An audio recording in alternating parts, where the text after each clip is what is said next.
Shalom, salam sejahtera bagi kita semua. Firman Tuhan yang menjadi berita sukacita dalam ibadah minggu kita hari ini tertulis dalam kitab 2 Samuel pasal yang ke-9 ayat 1 sampai dengan ayat yang ke-8. Beginilah firman Tuhan. Berkatalah Daud, masih adakah orang yang tinggal dari keluarga Saul? Maka aku akan menunjukkan kasihku kepadanya oleh karena Yonatan. Adapun keluarga Saul mempunyai seorang hamba yang bernama Ziba. Ia dipanggil menghadap Daud. Lalu raja bertanya kepadanya, "Engkaukah Ziba?" Jawabnya, "Hamba tuanku." Kemudian berkatalah raja, "Tidak adakah lagi orang yang tinggal dari keluarga Saul? Aku hendak menunjukkan kepadanya kasih yang dari Allah." Lalu berkatalah Ziba kepada raja, "Masih ada seorang anak laki-laki Yonatan yang cacat kakinya." Tanya raja kepadanya, "Di manakah ia?" Jawab Ziba kepada raja, "Dia ada di rumah Makir bin Amiel di Lodebar." Sesudah itu Raja Daud menyuruh mengambil dia dari rumah Makir bin Amiel dari Lodebar. Dan Mephiboset bin Yonatan bin Saul masuk menghadap Daud. Ia sujud dan menyembah. Kata Daud, "Mephiboset?" Jawabnya, "Inilah hamba tuanku." Kemudian berkatalah Daud kepadanya, "Janganlah takut, sebab aku pasti akan menunjukkan kasihku kepadamu oleh karena Yonatan ayahmu. Aku akan mengembalikan segala ladang Saul, nenekmu, dan engkau akan tetap makan sehidangan dengan aku." Lalu sujudlah Mephiboset dan berkata, "Apakah hambamu ini sehingga engkau menghiraukan anjing mati seperti aku?" Demikian pembacaan firman Tuhan. Menjadi sahabat bagi semua orang. Saudara-saudara yang dikasihi Tuhan kita Yesus Kristus, ada pepatah orang bijak berkata, banyak orang berjalan keluar masuk dalam hidupmu, tetapi hanya sahabat sejati yang meninggalkan jejak kakinya di hatimu. Dan ada juga umpama Batak yang berkata, manuk nepea langge hotek-hotek laho merpira, sirang nama leale lubian sian namatian ina. Itulah indahnya persahabatan. Sahabat yang baik sangat sulit untuk didapat, sulit untuk ditinggalkan, dan tentu mustahil untuk dilupakan. Itulah yang terjadi pada Daud. Beragam romantika hidup telah dilaluinya. Banyak orang silih berganti hadir di dekatnya. Namun hanya ada satu nama yang tidak akan pernah hilang dari hatinya. Walaupun dia sudah penuh keagungan, kekayaan, bahkan kemuliaan, dan segala kemewahan, namun nama dan pribadi orang itu selalu muncul di hatinya. Wajahnya selalu tergambar di matanya. Walaupun sudah berpisah beberapa puluh tahun, namun masih jelas terngiang di telinganya. Ya, dia adalah sang sahabat yang telah meninggalkan jejak kakinya di hati Daud, yaitu sahabatnya Yonatan. Memang sangat ironis, Daud dan Yonatan bersahabat, tetapi Saul, ayahnya Yonatan, sangat membenci Daud. Namun persahabatan tetaplah persahabatan. Persahabatan mampu menembus ikatan darah. Mungkin dari pengalaman ayahnya inilah Salomo kemudian berkata, ada teman mendatangkan kecelakaan, tetapi ada juga sahabat yang lebih karib daripada seorang saudara. Itulah juga arti dari umpama Batak yang telah dikutip tadi. Dan ketika Daud menerima kabar bahwa Yonatan telah meninggal di medan perang bersama Saul, Daud mengoyakkan pakaiannya. Dia meratap, dia menangis dan berpuasa bersama semua orang yang bersama-sama dengan dia. Saking sedihnya, dia menggubah sebuah nyanyian ratapan menjadi sebuah nyanyian yang wajib diajarkan kepada Bani Yehuda. Kita bisa membacanya di 2 Samuel 1 ayat 17 sampai 27. Saudara-saudara, ada beberapa fakta penting yang dapat kita lihat dalam persahabatan antara Daud dengan Yonatan yang menjadi teladan bagi kita dalam dunia saat ini. Yang pertama, kita bisa melihat persahabatan yang dilakukan Daud dan Yonatan adalah persahabatan yang melampaui persaudaraan, persahabatan yang melampaui segala kenikmatan dunia. Persahabatan ini sungguh sangat menyentuh perasaan. Daud tidak melupakan sahabatnya walau dia telah menduduki tahta kerajaannya. Ini membuktikan bahwa sahabat sejati bukan hanya teman di kala suka, tetapi teman di kala duka. Sebuah persahabatan yang melampaui persaudaraan, sebuah persahabatan yang melampaui segala kenikmatan dunia. Bagi seorang sahabat, pintu akan tetap dibukakan. Itulah juga yang Tuhan Yesus lakukan kepada kita. Orang-orang percaya disebutnya bukan sebagai hamba, tetapi sebagai sahabatnya. Dan persahabatan Yesus kepada manusia ditunjukkannya dengan memberikan nyawanya. Yang kedua, kita bisa melihat bahwa dalam melakukan perbuatan baik, Daud berprinsip lebih baik terlambat melakukannya daripada tidak sama sekali. Memang nampaknya Daud agak lambat melakukannya, mungkin karena kondisi bangsanya yang menyerap seluruh perhatiannya. Tetapi setelah keadaan memungkinkan, dia ternyata tidak melupakan persahabatan, malah tetap membara di hatinya. Dan itulah yang terpenting dalam melakukan perbuatan baik. Lebih baik terlambat daripada tidak ada sama sekali. Walaupun kita harus berusaha agar segala perbuatan baik itu kita lakukan secepatnya, tepat pada waktunya.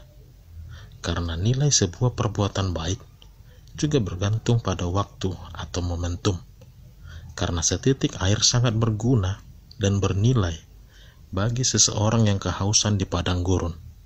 Tetapi seember air tidak bermanfaat apa-apa bagi mereka yang kebanjiran atau yang tinggal di tepi danau. Saudara-saudara, yang ketiga, Daud berprinsip dia akan selalu memberi bantuan walaupun tidak diminta. Saudaraku, sebenarnya Daud bisa merasa puas setelah memberi janji kepada sahabatnya Yonatan bahwa dia akan membantu keluarganya bila mereka datang meminta.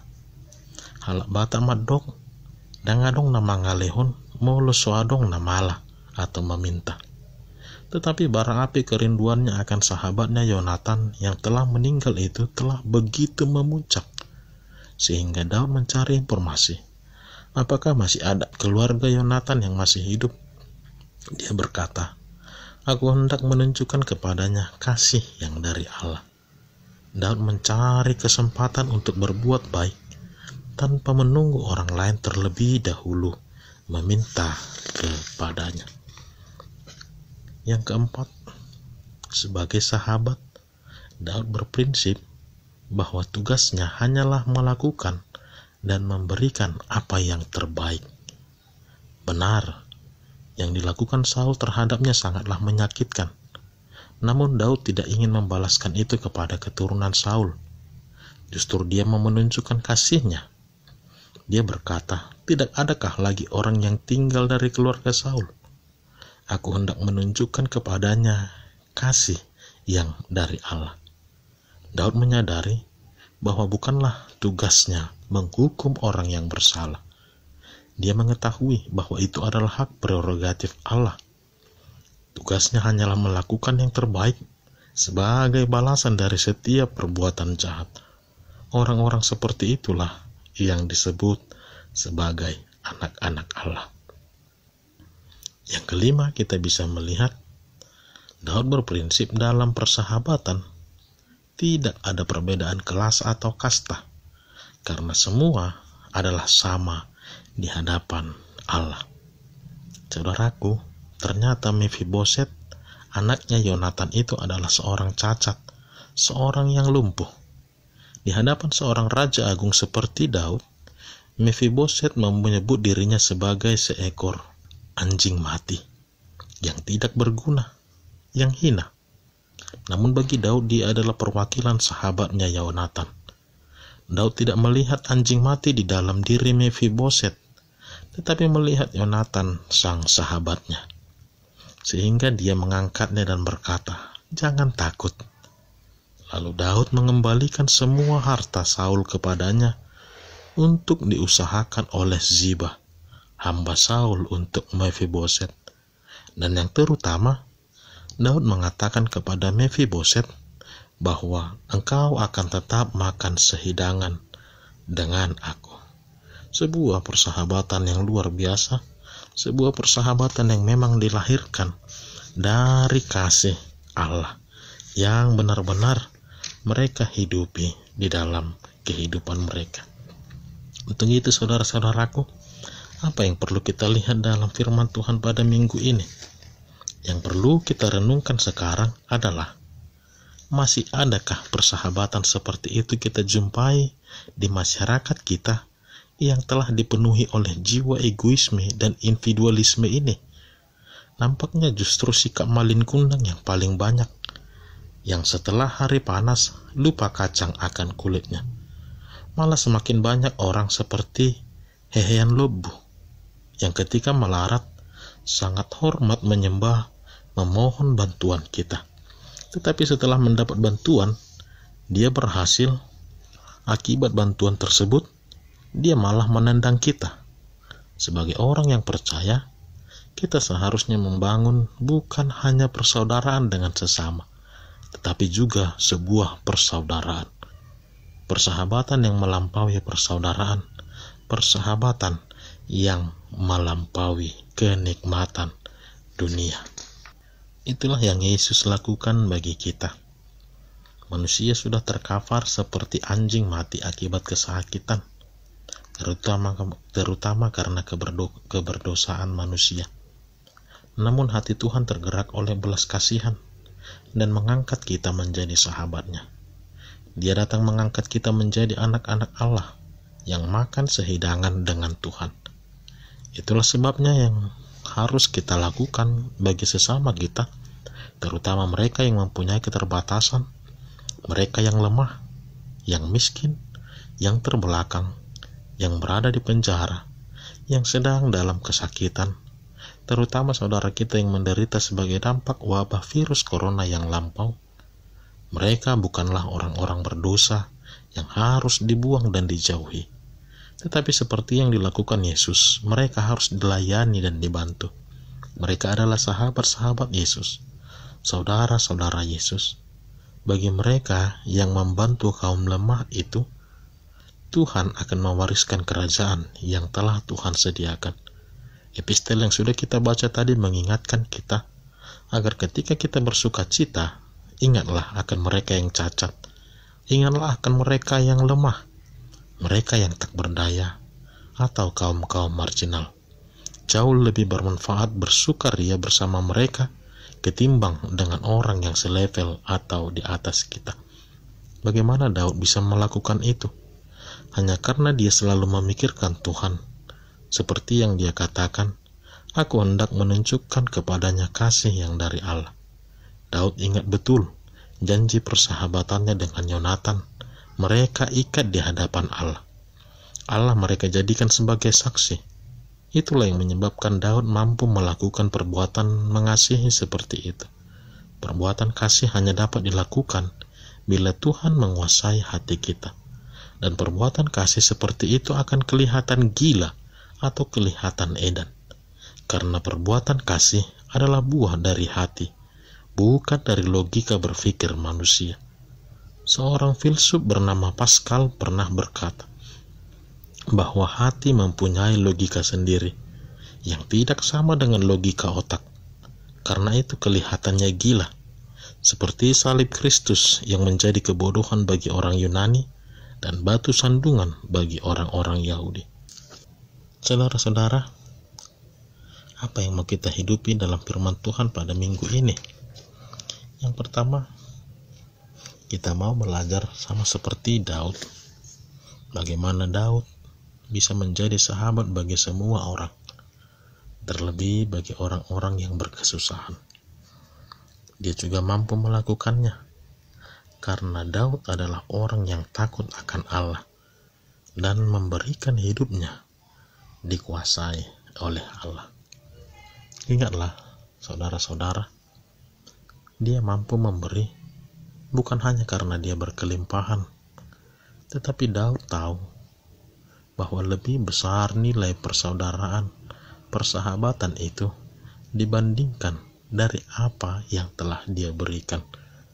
Dia mampu membantu ataupun menolong, bukan karena dia lebih hebat atau lebih baik dari orang yang dibantunya, tetapi dia tahu bahwa sahabatnya itu lebih berharga, lebih bernilai baginya, sehingga dia sanggup memberikan pertolongan.